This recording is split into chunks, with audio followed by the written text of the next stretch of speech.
Hello guys, welcome back my YouTube channel judiciary for justice. Friends, आज हम बात करेंगे एलएलएम में स्पेशलाइजेशन के बारे में कि स्पेशलाइजेशन कौन से सब्जेक्ट में या ग्रुप में हमें करनी चाहिए, या उनमें कौन कौन से सब्जेक्ट हमें पढ़ने होते हैं, उनमें क्या क्या हमें करना होता है स्पेशलाइजेशन के दौरान। पहले जो मैंने वीडियो बनाई थी उसमें फर्स्ट और सेकंड सेमेस्टर की सब्जेक्ट लिस्ट मैंने दी थी। आप चाहें तो मेरे चैनल पर वहाँ जाकर वीडियो को देख सकते हैं। थर्ड सेमेस्टर में हमें ग्रुप चुनने होते हैं और फोर्थ सेमेस्टर में हमें डिसर्टेशन भी बनानी होती है। लेकिन सबसे पहले हम फर्स्ट की बात करेंगे। देखो, अगर स्पेशलाइजेशन या ग्रुप की बात करें या उसमें सब्जेक्ट की बात करें कि किस किस सब्जेक्ट में या किस किस ग्रुप में हम स्पेशलाइजेशन करते हैं, तो ये सब यूनिवर्सिटी के ऊपर डिपेंड करता है कि आपकी यूनिवर्सिटी कौन कौन से सब्जेक्ट में आपको स्पेशलाइजेशन करवा रही है। जैसे बहुत सारे सब्जेक्ट हैं, जैसे IPR है, ह्यूमन राइट्स है, इंटरनेशनल लॉ है, और क्रिमिनल ग्रुप है, और कॉन्स्टिट्यूशन लॉ ग्रुप है, और बिजनेस ग्रुप है। लेकिन अगर CCS की बात करें तो CCS के जो एफिलिएटेड कॉलेज हैं, इनमें criminal law group, constitution group और बिजनेस ग्रुप, ये 3 ग्रुप में स्पेशलाइजेशन कराती है मोस्टली, तो इसी में कराती है। तो सबसे पहले हम ग्रुप A यानी constitutional and administrative law group के बारे में बात करेंगे कि इसमें हमें कौन कौन से सब्जेक्ट पढ़ने होते हैं और कितने पेपर्स होते हैं और कितने इंटरनल और एक्सटर्नल होते हैं। सबसे पहले हम इसी के बारे में बात करेंगे। तो ग्रुप A है constitution and administrative law group. तो इसका जो पहला सब्जेक्ट है, जो पहला विषय हम इसमें पढ़ेंगे, constitutionalism and constitutional development in India and England. इसमें इंडिया का भी और इंग्लैंड का भी दोनों का पढ़ना होता है। इसमें कॉन्स्टिट्यूशन भी दोनों का पढ़ना होता है और अमेरिका का भी पढ़ना होता है इंग्लैंड के साथ साथ। जो सेकंड जो सब्जेक्ट है वह cooperative and cooperative federalism India, America and Australia. इसमें देखो तीनों का आ गया है, तो इसमें तीनों का होगा। और जो थर्ड सब्जेक्ट है वह civil and political rights, competitive study of select constitution India, United State और अमेरिका एंड यूनाइटेड किंगडम। और फोर्थ जो है वो है लोकल सेल्फ गवर्नमेंट लॉ। तो ये चारों सब्जेक्ट इसमें फर्स्ट में होते हैं। इन चारों पेपर्स के 4 एक्सटर्नल होंगे और प्रत्येक के 3-3 इंटरनल होंगे। यानी वही पैटर्न है जो फर्स्ट और सेकंड सेमेस्टर में हमने देखा था, वही है अभी तक तो।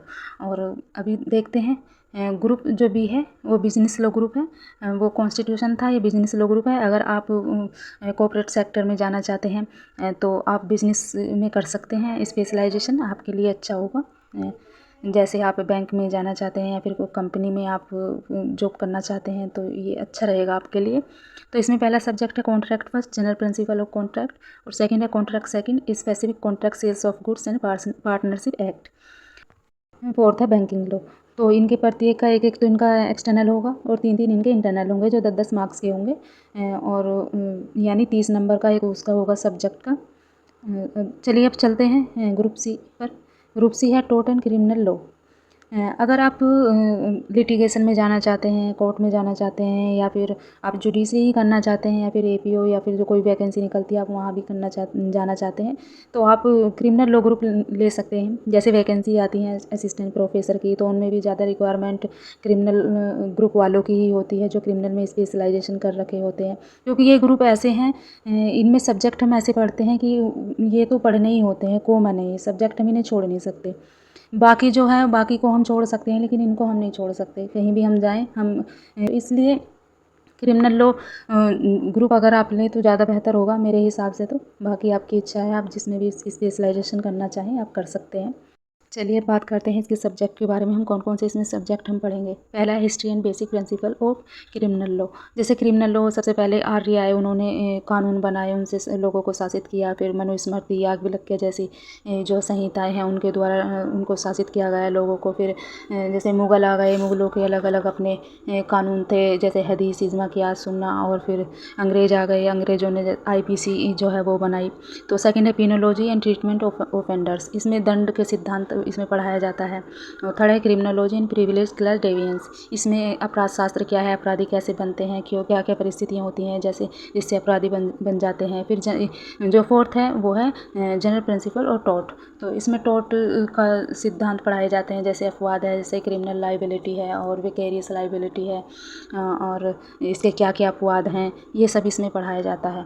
तो फ्रेंड्स, थर्ड सेमेस्टर हमारा कंप्लीट हो गया है। अब हम फोर्थ सेमेस्टर पर आ गए हैं। जो वो तीनों ग्रुप के जो एग्ज़ाम पैटर्न था वो एक्सटर्नल और इंटरनल तीनों का एक जैसा था, कोई डिफरेंस नहीं है। चार तो एक्सटर्नल होते हैं और 3 उनके इंटरनल होते हैं, और मार्क्स भी इतने ही होते हैं, 400 मार्क्स का पेपर होता है।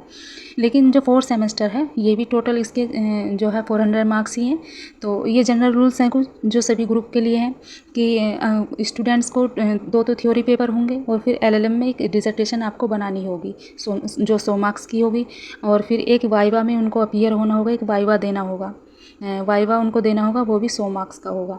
और डिसर्टेशन जो बनानी होती है उसके जो टॉपिक्स होते हैं वो आप खुद भी सेलेक्ट कर सकते हैं, या फिर जो आपके प्रोफेसर या टीचर होते हैं वो भी आपको दे देते हैं कि आप इन टॉपिक्स पर आप अपनी डिसर्टेशन बना सकते हो। लेकिन डिसर्टेशन बनाने में टाइम बहुत लगता है, इसलिए जब भी आप थर्ड सेमेस्टर में आ जाएं तब से ही आप डिसर्टेशन बनाना शुरू कर दें।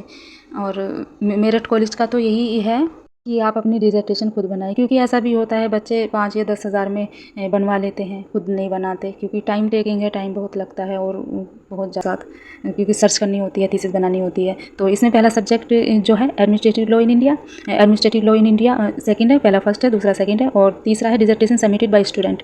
तो डिसर्टेशन आप सबमिट की जाएगी स्टूडेंट के द्वारा, और इसमें एक वाइवा होगा, वाइवा आपको देना होगा। यह है कॉन्स्टिट्यूशन ग्रुप का है, कॉन्स्टिट्यूशन एडमिनिस्ट्रेटिव लॉ ग्रुप का।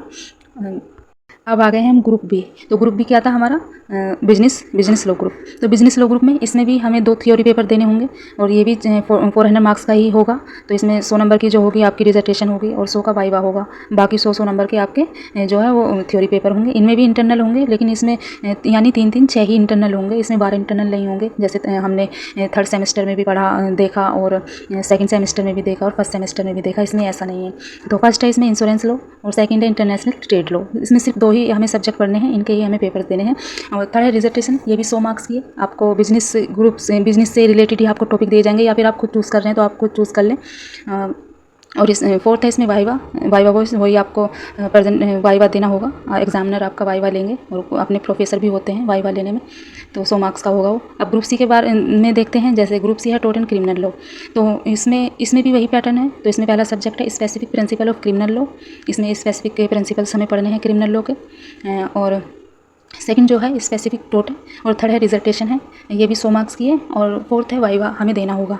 तो अगर आपको ऐसी ही वीडियो चाहिए तो आप प्लीज़ सब्सक्राइब कीजिए, कमेंट कीजिए और लाइक कीजिए। हौसला बढ़ाएंगे तो आगे मेहनत करने का दिल करेगा। तो ठीक है, बाय बाय, थैंक यू।